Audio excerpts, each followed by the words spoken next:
Hey guys, welcome back to the Racklify YouTube channel. Today we're going to be talking about how you choose the right 3PL partner for your business, right? Picking the right 3PL partner is a crucial part of running an online business, and it's something you want to get right the first time. So one of the most important things when it comes to selecting a 3PL is understand your own needs and goals. Whether you're a small business or you're looking to scale to millions of dollars, this is going to determine what you need to get out of your 3PL.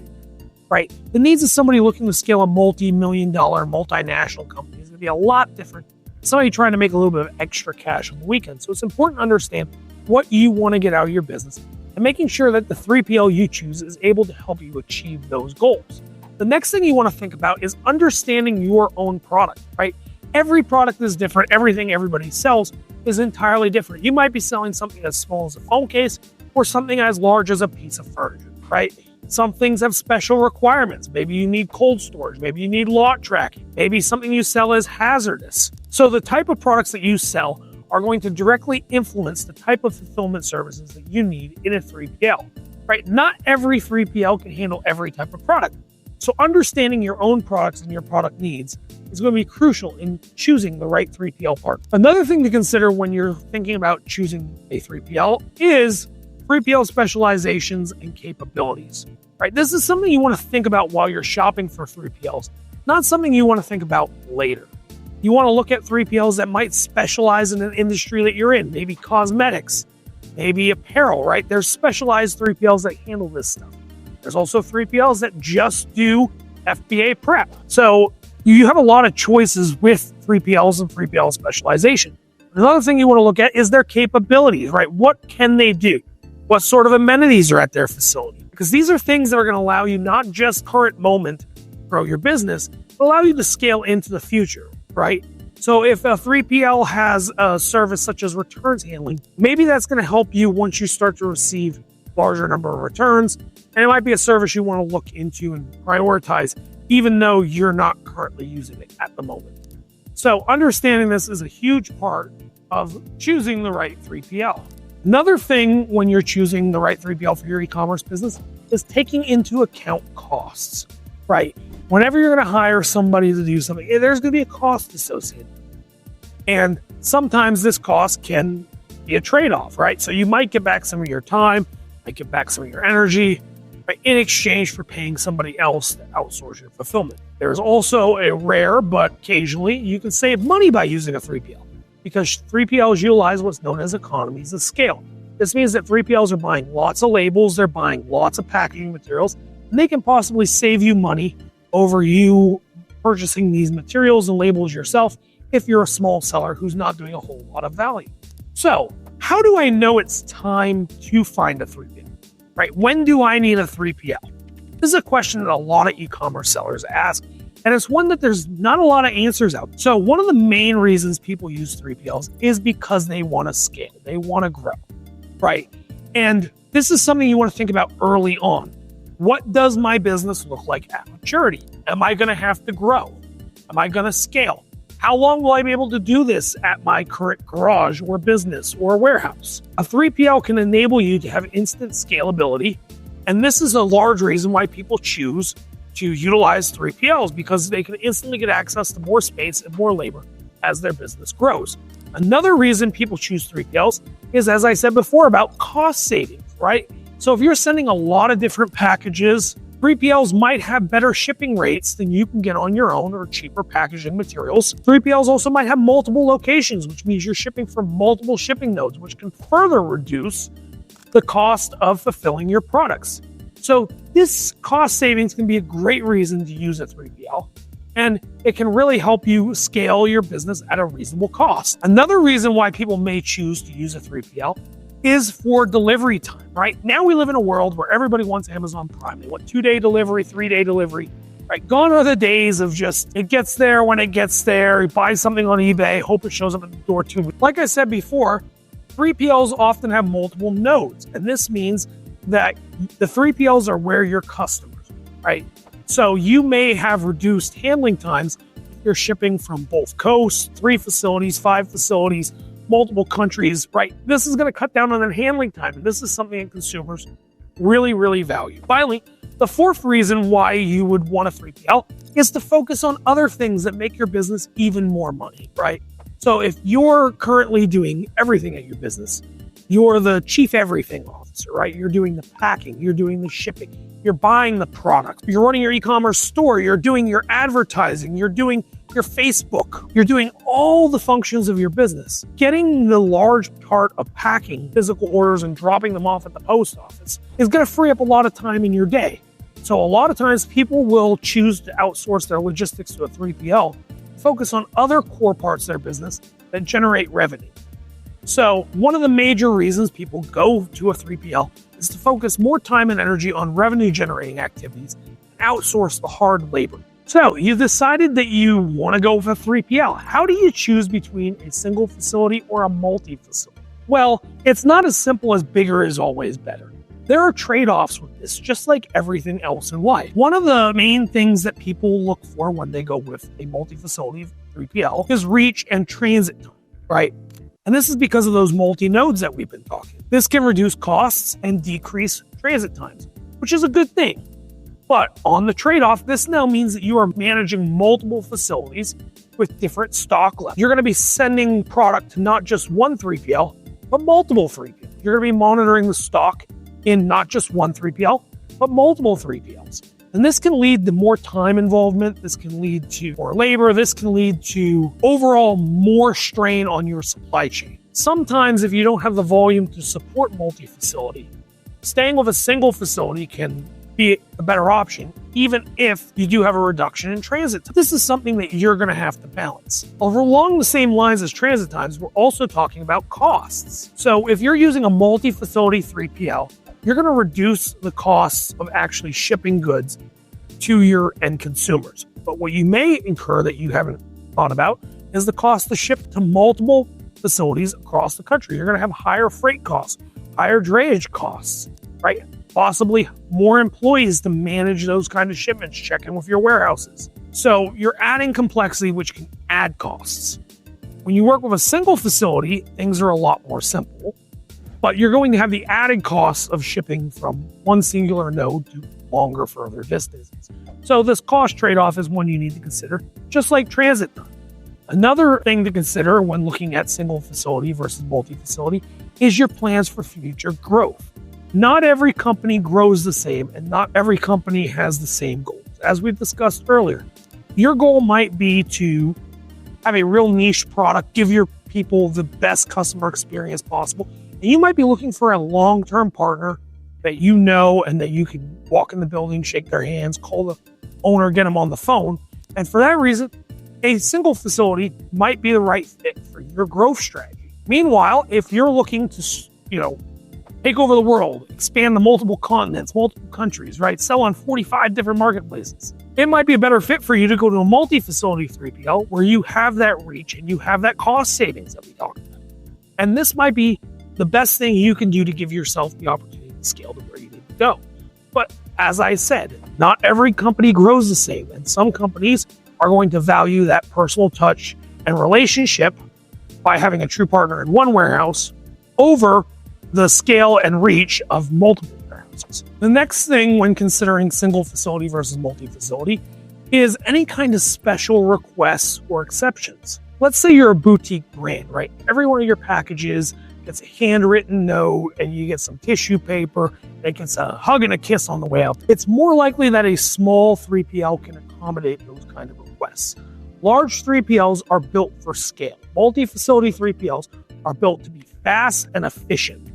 And these types of 3PLs can be a great fit when you're trying to achieve that scale, but may not be such a great fit when you're looking for a customized, very hands-on intensive packing solution. So this is something to also weigh. Every 3PL has a different set of requirements, right?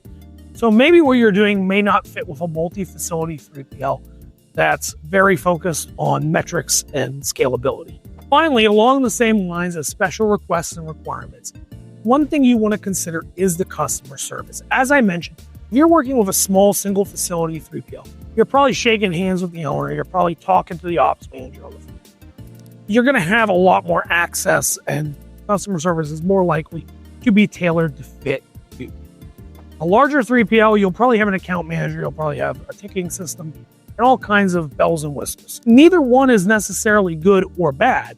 It's about what you need to service your business. If you're looking at a single facility versus a multi-facility 3PL, one of the biggest questions you can ask is, how is customer service conducted? Then assess that and see if it feels like it can meet. Every customer is different and they have a different need for customer service and attention. So it's really important that you get these questions asked up front when you're vetting 3PLs. So what kind of questions should I be asking my 3PL? Well, I always think a great place to start is capabilities, right? You want to understand what a 3PL can and cannot do before you get into a business relationship with that company. Now, you might think it's just taking my thing, putting it in a box. Why do I need to know all the services they have to offer?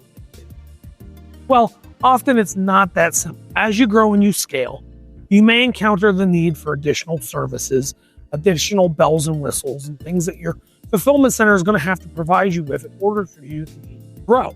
So for example, let's say I have a fitness and lifestyle brand. Maybe I start off selling some workout clothes, but maybe eventually I want to get into supplements. Well, if I'm going to get into supplements, I probably need temperature control and I probably need lot tracking. But these are things that I can be shopping for now, right? I can be making sure my 3PL is able to support me when I take those next steps in my growth. And this is why it's really important to ask questions about capabilities and understand what your 3PL can and cannot do from the get-go. Another thing to consider when talking to 3PLs is metrics, right? Most 3PLs are tracking some type of internal metrics. They know what percentage of packages ship on time. They know how long their average time in transit is, right? They know how long it takes them to respond to a query or a ticket. These are all metrics that are being tracked in the warehouse management software or platforms that the warehouses have. Warehouses will usually be more than happy to share this information with you. They can give you peace of mind that your warehouse is meeting their obligations to their current customers. Another huge question to ask is about requirements, right? So we all know the basic things of, 3PLs might take this type of product, but they won't take this type of product. But we want to go deeper than that, right? You should find out what is required at your 3PL in order for you to have a successful first inbound ship. What this means is you want to know, do you need barcodes? What kind of case marking should I have? Is there any kind of paperwork that I need to do to be onboarded? Do I need to put in a PO? Do I need to put in, how do I upload my order data, right? You need to know what is required to work with your 3PL and work with your 3PL successfully to get the most out of the relationship. So this is a really important thing that a lot of people jump the gun on and they don't sit down and have this conversation. They're too excited to get started. One of the things you want to know is what is required of me as a seller. Just like I have expectations for my warehouse, they have expectations from me as a seller.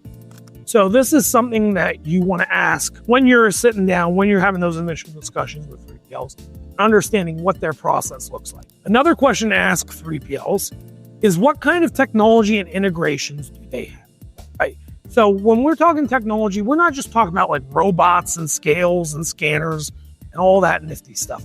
But we're also talking about the software that the warehouses use. Do you have access to a portal?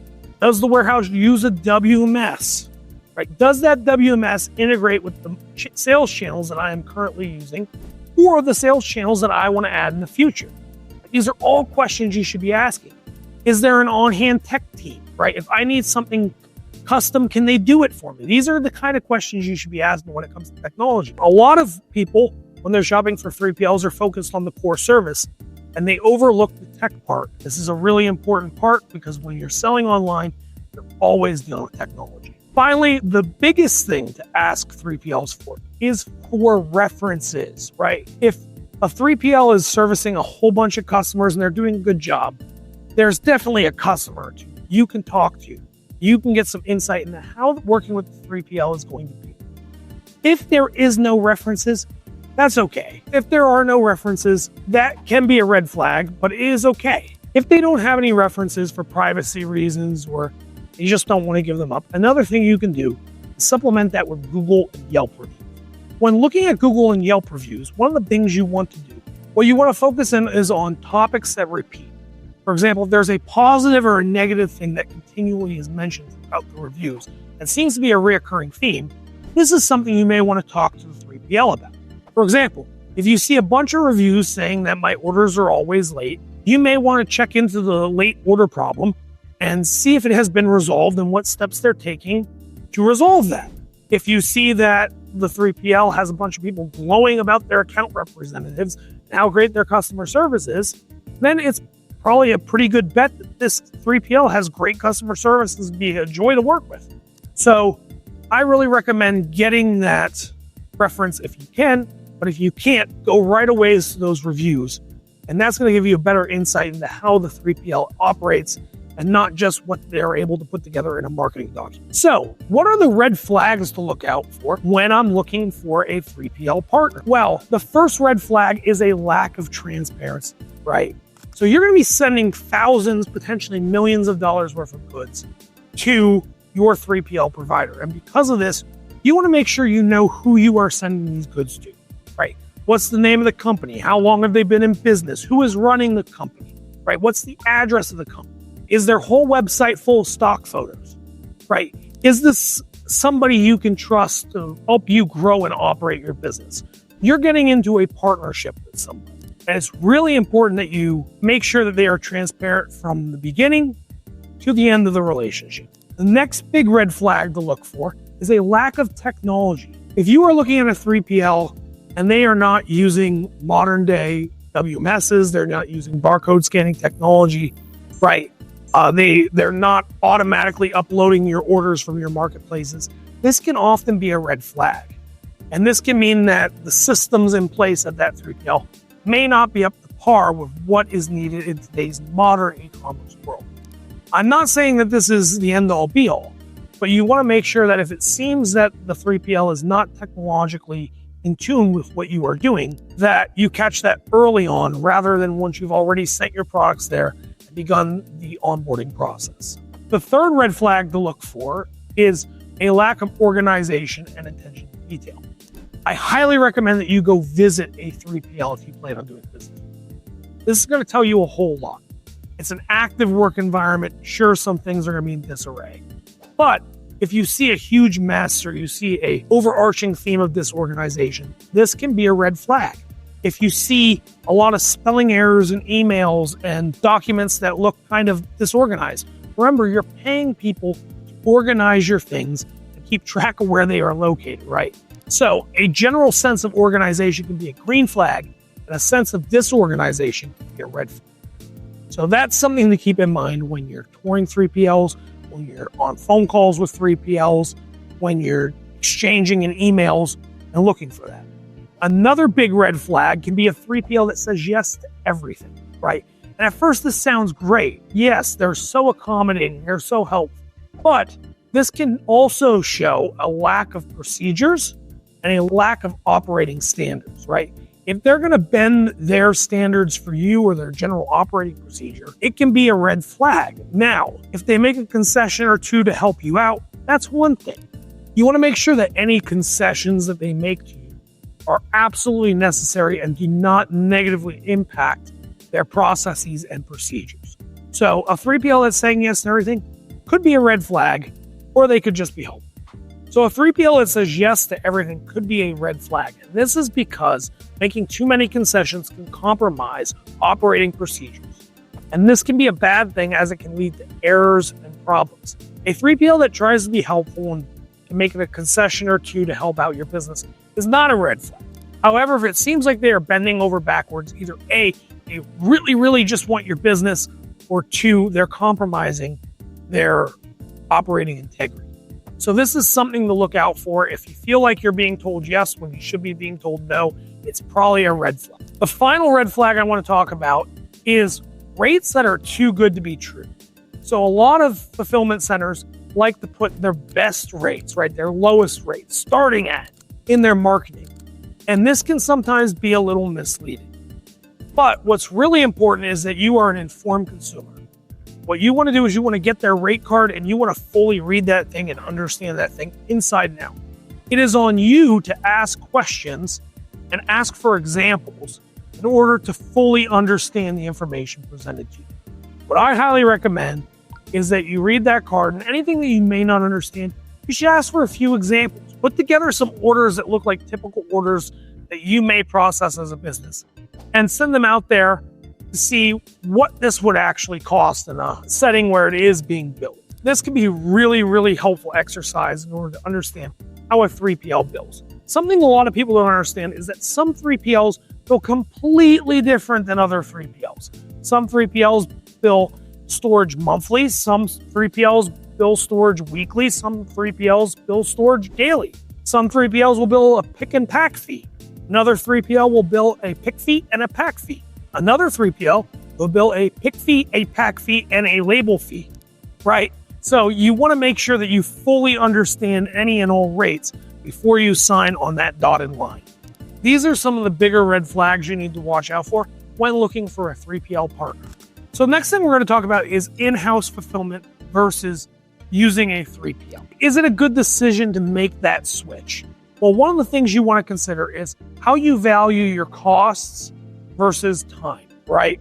So obviously, as we've been discussing, 3PLs can save you a lot of time and overall bottom line of your business. But 3PLs have a cost, right? It costs money to have people do this service for you. There's a cost associated with the service, and that can affect your business negatively if you have a really tight margin. There are also sometimes some onboarding fees or monthly minimums that you have to hit. So these can help you make that choice between, is it an in-house fulfillment the best choice for me, or is going with a 3PL a better choice for me?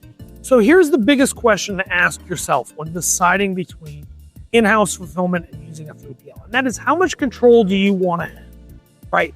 There are two ways to grow a business. You can outsource some of the functions, or you can keep them in-house. And when you're sitting there and it's your product, you probably care about it more than anybody else. You probably go to sleep thinking about it. You treat that thing as if it's one of your own children. So that means that every box you put out is probably perfection, right? You probably put the straightest line of tape on there. You probably got a squared up label, and you give that thing a hug and a kiss on its way out. When you send it to a 3PL, the 3PL is never going to care as much as you do as the business owner. So there's always going to be a trade-off of control. So if you want to completely own the process all the way from the pick to the pack to the time it's loaded on the truck, doing in-house fulfillment is going to be the choice for you. If you don't mind outsourcing some of that in the name of gaining more time, right, potentially lowering costs, then a 3PL is a better fit for you. Another thing to consider is, what does your long-term growth strategy look like? Right? At some point, you may have to move to a 3PL, unless you're going to get a larger building and hire more staff and manage that staff. There's tons of successful e-commerce businesses that own their own facilities and manage their own staff. There are also millions of other e-commerce businesses that outsource their fulfillment. So it really comes down to how you want to grow and what's going to give you the level of control over your product that you desire. Finally, the last thing to consider when thinking about in-house fulfillment versus going to a 3PL is the overall scalability, right? So like I was saying, if you're a small business owner, you're going to have to go get a bigger building. You're going to have to go hire some staff. You're going to have to train that staff.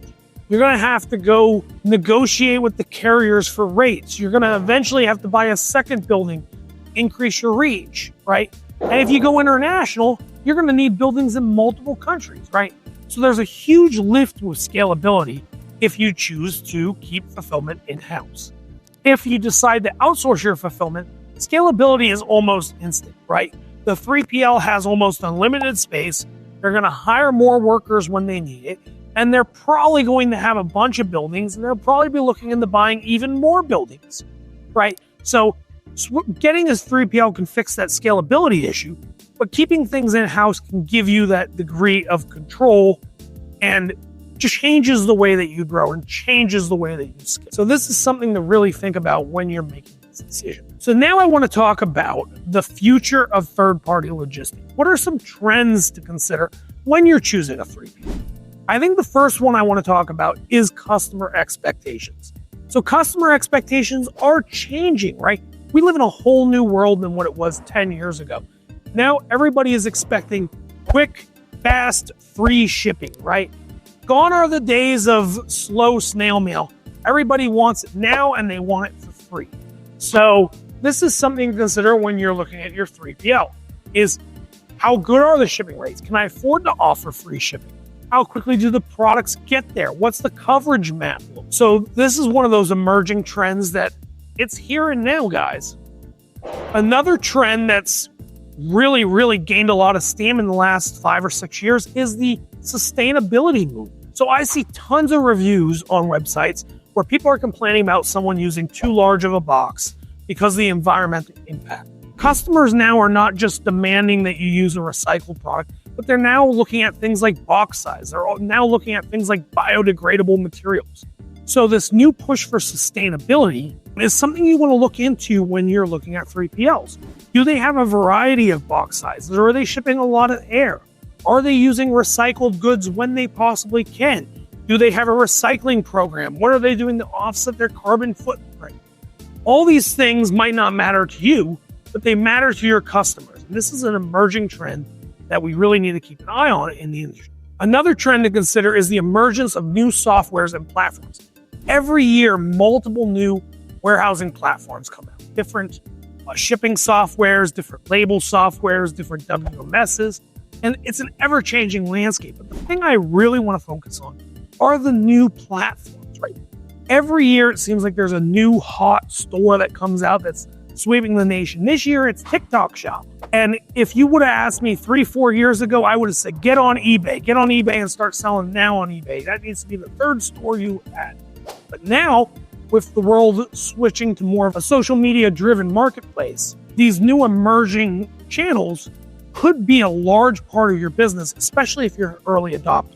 So I think it's really important that you find a 3PL that's willing to work with these new and emerging marketplaces and fully understands what it takes to meet those obligations. The next big trend I want to talk about is that carrier rates have actually been trending down since the pandemic. This is because of heating up competition, especially with the introduction of regional carriers. These new emerging carriers can often have great rates and great deliverability in these smaller regions. A lot of 3PLs are adopting the use of these regionalized carriers. So one of the things you want to be talking about when you're talking to a 3PL is, are they using any of these regional carriers? What is the transit times? Is there a cost savings to be had? Are they looking at adding any of these regions? This can be a great way to add some additional options to the logistics of your business and can potentially lead to cost and time savings. The next big thing that's happening in the world of 3PLs that I want to talk about is the international reach, right? So we have large 3PLs now like ShipBob going out there and setting up 3PLs in Germany, in Australia, in Japan, right? They're going for a global reach. What once was a race to cover the US footprint has now become a global race to cover the entire globe with fulfillment centers. So as 3PLs continue to grow, so is their international reach. One of the fastest ways to grow your online e-commerce business is to just add another country to the list of countries that you sell to, right? It's a whole new market. It's a whole new group of people that can result in almost instant sales. So as 3PLs expand their reach internationally, you should be looking to expand your reach as well as an e-commerce seller. Finally, the last thing I want to talk about is industry consolidation and networking. So right now, there's a big trend in the world of 3PLs, of large 3PLs buying up smaller 3PLs. So one of the things you want to consider when signing up with a 3PL is the health of the company. Right? Is this a company that's going to be around? Is this a company that I will be working with for a long time? Or is this a company that might become a different company in a few years, right? So that's something to be mindful of. But what's even bigger than that is the whole idea of partner facilities and networks, right? So when you're looking at a 3PL, one of the things to consider is this location managed by the company that I'm working with, or is it managed by a partner or a network partner that might not be the people that I signed up to work with? And if that's the case, can they do the job? Is this a seamless fit for my business? So one of the things you want to be aware of is that there are these partnerships and there are these networks.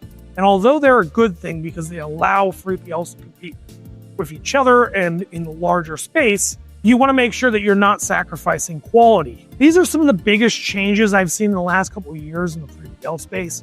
I think it's all things you should keep in mind. Anyhow, this is some information I went over in a really brief, really, condensed version on things I think you should be asking when you're looking for a 3PL, right? So if you go back, we're going to put this video up in its entirety. We're also going to put this video up in different little segments. So you can go back and review the part that was interesting to you or you think was most impactful. We're going to be coming at you every week with new content. We're excited to see you again on the Racklify YouTube channel.